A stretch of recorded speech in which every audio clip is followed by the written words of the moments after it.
Hey everybody, welcome back to Tech Odyssey. So today I'm here to look at a fancy new phone. It's an unboxing and first impressions of the OnePlus 8. See how the light catches that 8 there? Pretty cool. So OnePlus 8. Now it's not the OnePlus 8 Pro. I picked this up over at T-Mobile. It's kind of like what probably is more in line with the OnePlus strategy that's been in the past years. Offers you pretty much 90% of the flagship top tier experience, but it doesn't have things like wireless charging. It doesn't have IP certification, none of that. But it's still got a lot of power. It's got a lot of speed. It's got warp charging, all that great stuff, the latest processor, and it's got a beautiful AMOLED display with a 90 hertz refresh rate, but it's running 1080p. But instead of being $8.99 or $9.99, you can pick one of these up for $6.99. And at $6.99, it may be competitively priced. So let's go ahead and get inside the box and take a look at it and see what it has to offer, and we'll go from there. So before we get into that, I do want to say, if this is your first time stopping by the channel, I appreciate you being here. If you enjoy the video, please hit the like and the subscribe button and the little notification bell so you can get updates when new videos come out. Let's take this out of the box.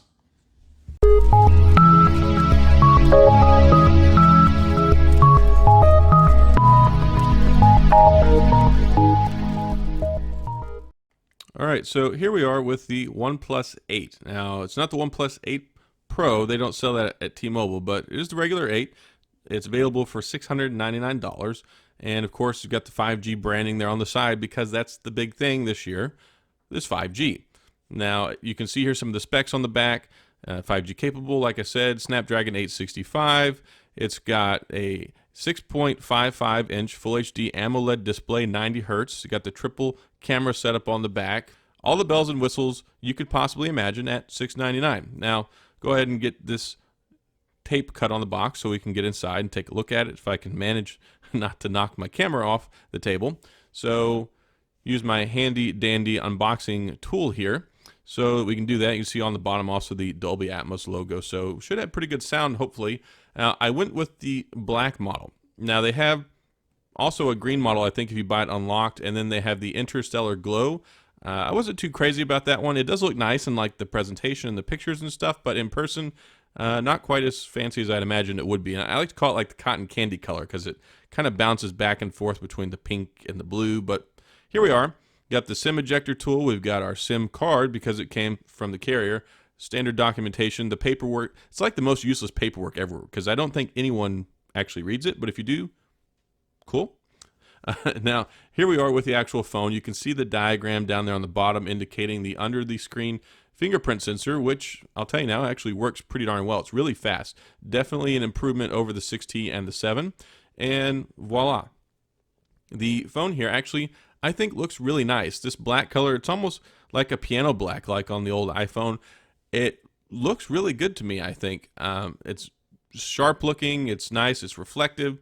Over here on the right-hand side, we have the mute switch, which is pretty standard with the OnePlus phones. I've really enjoyed it. Actually, my very first OnePlus phone was the 6T, and that's one feature I've really enjoyed. I don't know why more Android manufacturers don't do that. On the left-hand side, we've got the volume rocker, and then you can see on the top, nice and smooth with the antenna bands, which are subdued and kind of blend in well. And then on the bottom, we've got the SIM card tray, the USB-C charging port, and the speaker. And yeah, it's not a very bulky phone. It feels really good in the hand, surprisingly. And I explained this to somebody earlier. It's like the OnePlus 7 Pro minus the pop-up camera, but it's like it lost like 20 pounds and went to a fitness camp and hit the treadmill and toned itself up a little bit. That's kind of what it feels like to me, but it's a really nice, tight package on the phone. Inside the box here, we've got the charging cable, the typical red fashion OnePlus charging cable with the white ends, and then we have the power bank here. A power brick, but it's kind of funny they call it the power supply unit. So this is the warp charger. I don't know if maybe once you get over a certain amperage and wattage and voltage and all that, if they just start calling it power supply unit, or if that's just their own branding. But yeah, standard power brick. Well, not really standard because it's super fast, but we've got that there. And you can see here in the box, I'm trying to dismantle it a little bit. I was expecting there to be a case in here, and there's no case. So I'm actually a little disappointed with that. Typically, at least I thought, OnePlus phones came with cases, and I looked on the back and nothing. So I went ahead and ordered one on Amazon pretty cheap, which is fine. And I'm mostly over it by now, mostly. But here we go. Hi there. We've got the phone, went ahead and started it up there. And some of the initial setup stuff, standard things, go in, set up the Wi-Fi, put your SIM in. There is a software update once you get that going, which is pretty standard for OnePlus as well. They like to push out software updates. So on the bottom here, you can see the SIM card tray. Make sure you put the SIM ejector tool in the appropriate port, because on the other side, there's the microphone, and you definitely don't want to put that in there. Not saying I did that, or maybe I did, but anyway, that's another story. It's perfectly fine. We've got the SIM card in here. Now, just letting you know, the SIM card tray only supports one SIM. It's not a dual SIM, and there's no SD card storage on there as well. So what you see is what you get. You can just put the one in there. Maybe it's different with the unlocked model, but with the carrier model, that's how it is. So that's pretty much it when it comes to the unboxing portion of the OnePlus 8. All right, so here we are with the OnePlus 8. Now, if you can see there on the back of this, there are some smudges on there. I left that on there on purpose so you can see this thing is a fingerprint and dust magnet.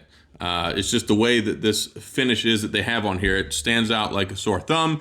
It doesn't matter, you wash your hands, you come back, you touch on the phone, it's gonna look like this very, very quickly.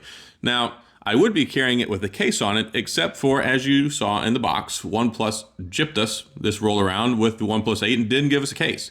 And there's just not a whole lot of them available. I just ordered one on Amazon. I got a cheapie that's like a Rinky knockoff. I paid like $8 for, but so far I've really been enjoying the phone. Now I'm doing this unboxing. I've actually been using this since yesterday, so I can offer some of my first impressions on it as opposed to just taking it out of the box. So the cameras, I took a shot or two, and they seem to be okay. I think the whole message about this phone, though, is it's just for normal people. Now, the people that are upset about this, and rightfully so, are traditional OnePlus fans, because the new OnePlus 8 Pro that has all the bells and whistles is $899 introductory price or $999.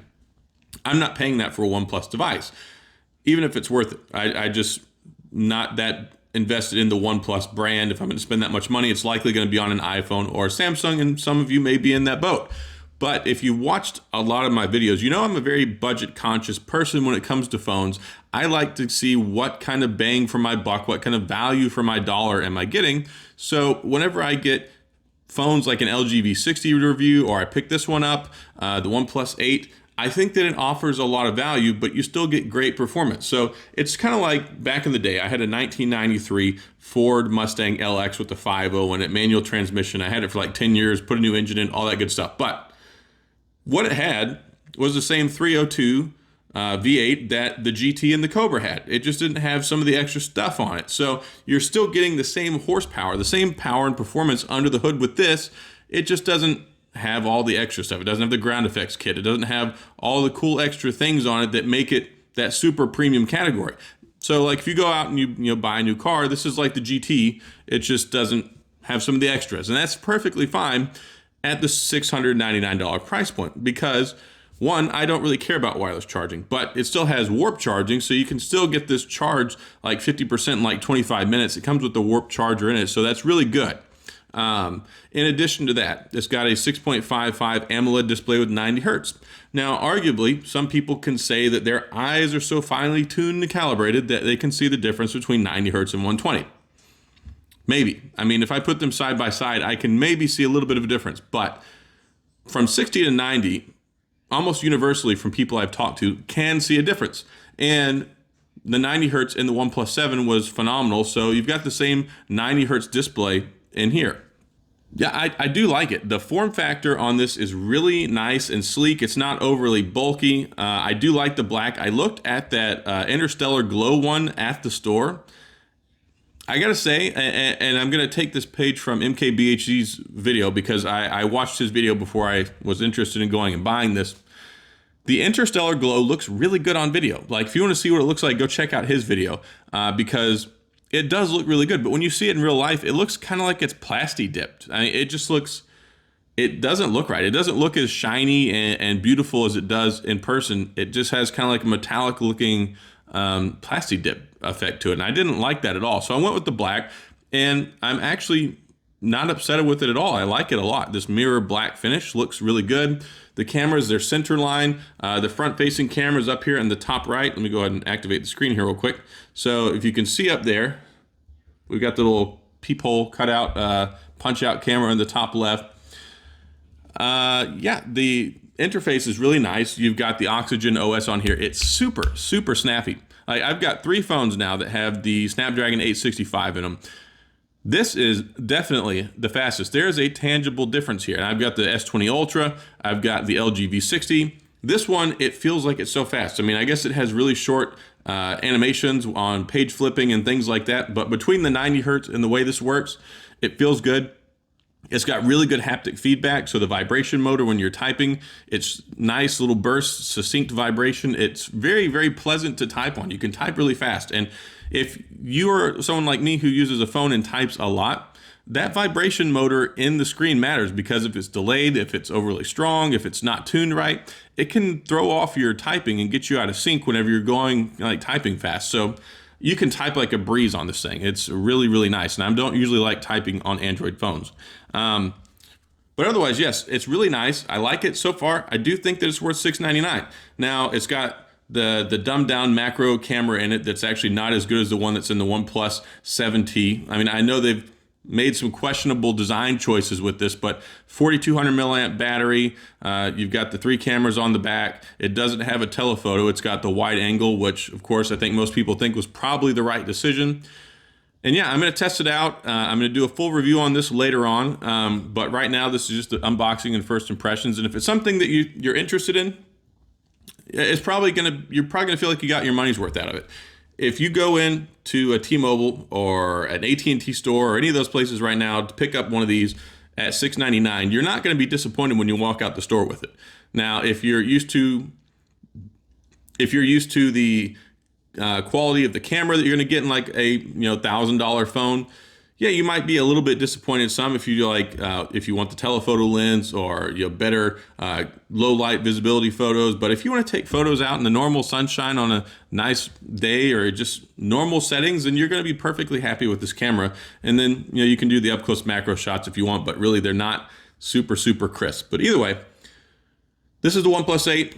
If you have any questions or comments, please feel free to leave them down in the comment section and let me know if there's anything you want me to test out while I'm going through this phone and doing my review process, so I can think about addressing it in the video if you're concerned about it. And if you enjoyed the video, like I said in the beginning, please hit the like and the subscribe button and the little notification bell so you can get updates on the latest videos when they come out.